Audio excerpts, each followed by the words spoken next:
میں اپنے سادات کی قیادت میں نام کرنا چاہتا ہوں۔ آپ آل نبی اولاد علی، ایک فقیر کے قدموں میں بیٹھ کر، ایک فقیر کے قدموں پہ ہاتھ رکھ کر کلام کرنا چاہتا ہوں۔ نعروں میں اس کلام کا آغاز کرتا ہوں۔ بولیے نعرہ حیدری، حیدری، حیدری۔ میرے آقا نے ہاتھ اٹھا کے کہا من کنت مولا فہذا علی مولا، جس کا میں مولا اس کا علی مولا۔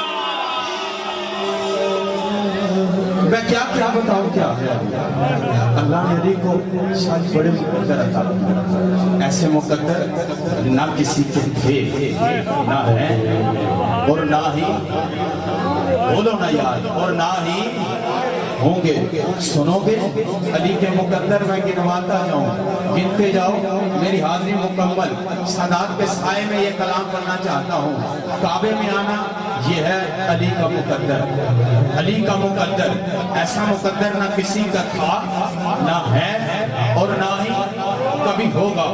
سنو کعبے میں آنا علی کا مقدر، 3 دن کعبے میں رہنا علی کا مقدر، 3 دن آنکھیں بند رکھنا علی کا مقدر، حضور کا انتظار کرنا علی کا مقدر، حضور کا تشریف لانا علی کا مقدر، علی کو اٹھانا سینے سے لگانا علی کا آنکھیں کھولنا چہرہ مصطفیٰ دیکھنا، یہ ہے علی کا مقدر۔ پاوے کو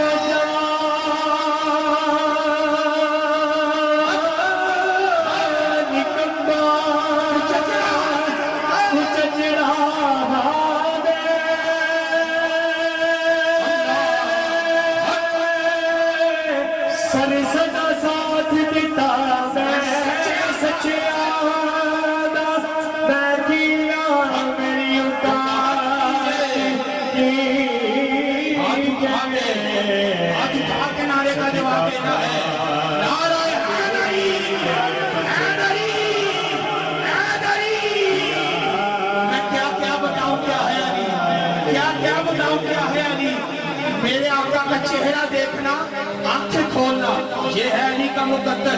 اپنے ساتھ پھر گھر لے جانا علی کا مقدر، اپنے ہاتھوں سے پھر کھلانا یہ ہے علی کا مقدر، انگلی پکڑ کر پھر چلانا علی کا مقدر، اسد ہونا علی کا مقدر، حیدر قرار ہونا علی کا مقدر، شیر خدا ہونا علی کا مقدر۔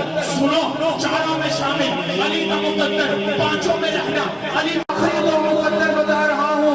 جنتے جاؤ ختم نہیں ہونے والے کعبے کا جوہر ہونا علی کا مقدر، زہرا کا شوہر ہونا، رزق دیتے ہیں بال دیتے ہیں، حسرت حسرت دینے کی نگاہیں دیتے ہیں، میں بلا کسی غیر سے کیوں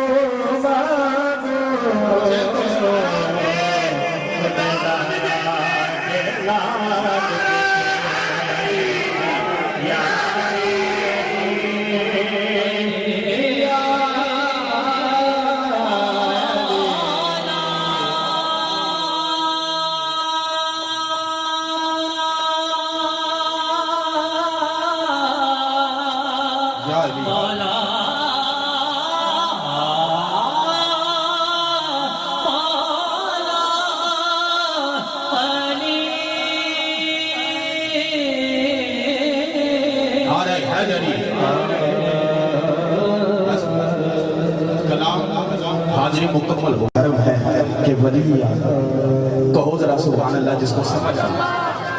قبلہ شاہ صاحب پیر سادات تشریف فرما ہے، آپ دعا فرمائیں گے، نظر کرم فرمائیں گے۔ نوجوان آپ نے سبحان اللہ کہہ کے میرا ساتھ دینا ہے۔ نعروں میں ہی ثنا خان کو دعوت دوں گا کہ وجہ تعظیم حرم ہے کہ ولی یاد آئے، حج کا مقصد ہے کہ حاجی کو چلی یاد آئے۔ میں نے رکھی ہے دیوار کعبہ میں نشانی تاکہ میرے گھر میں میرے بندوں کو علی یاد آئے۔